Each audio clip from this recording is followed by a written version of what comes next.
طب بدل ما انت جايب الاسد وعمال تاكله، يا عم اتبنان انا، خدنا انا بالله عليك صينيتين ثلاثه كده باللحمه والدنيا المقلوبه دي.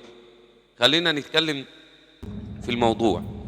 هل ينفع ان انا اربي قطه او كلب او اسد؟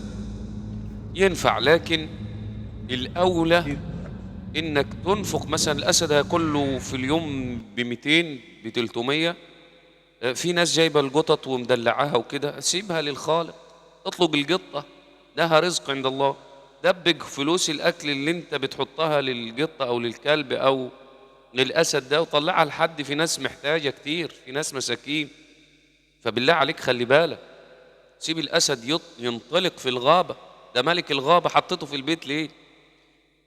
حبيت ان انا اوصل معلومه، لو استفدت بيها صلي على سيدنا النبي واكتب لنا رايك في كومنت، مشاركه للفيديو عشان غيرك يستفيد.